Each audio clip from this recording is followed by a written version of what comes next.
Mthandazo Ndlovu joins us now to discuss that letter on vaccines signed by world leaders. And Mthandazo, good afternoon to you. Thank you for your time today. How would this work? You want every single organisation, every single project working on vaccines to share information. How would that work? Yes, indeed. I mean, this is all in the interest of attaining the highest standard of health as a fundamental right. And that's why we're saying there has to be a global cooperation amongst world leaders that prioritizes the health and well-being of all people. And as put in our joint letter with UNAIDS, we are saying the issue of patent rights should be put aside, but there should be sharing of knowledge and data amongst various research and academics as well. Countries must be able to cooperate and pull resources together for the greater good of humanity. It would mean there'll be no patents, no licensing, no way that one country or one company could basically make money out of this, right? In the interest of equitable access and distribution to the vital vaccine, yes, we would need to pull together patent rights for the sake of humanity. And of course, it is possible looking at the cost of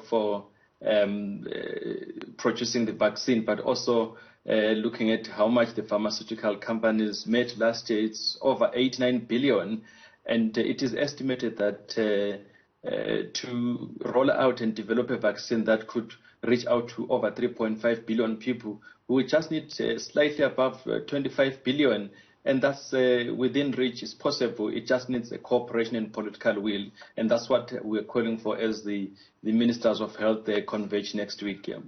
140 world leaders signed this. Sounds like there's a lot of political will already. Yes, certainly indeed, but there's so much needs to be done in terms of ensuring that pharmaceutical companies do not exert undue pressure over public policy. So we're saying no to profiteering over the health and well-being of humanity. Has anyone actually opposed you on this so far? I mean, obviously not all the world leaders signed it. I realize that this is a very complicated game to try and get people to sign, people like that to try and sign something, but is there anyone who's moved against you at all?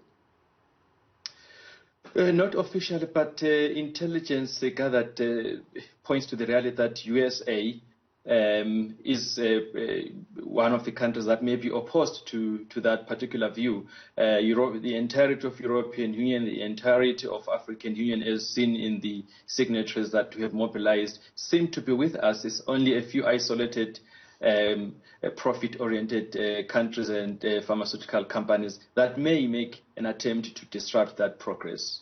I mean, if you look through the history of vaccinations and vaccines, and you would look at, say, the polio vaccine, big global effort driven by the United Nations towards the end, still underway in most areas, but almost completely banished. Now, smallpox, I mean, a disease that people can't even imagine having nowadays. There's probably nothing more important than humans are doing right now than working on a vaccine for COVID-19. Certainly indeed, and hence we're calling for pulling together for financial resource, research and development capacity to be able to find that vaccine, and it must be accessible and distributed equitable. There should be investment in industries and distribution capacity in every corner of the world so that it becomes reachable to millions and or to billions of world's poorest people. Mthandazo Ndlovu from Oxfam, do appreciate the time. Thank you very much indeed. Chinese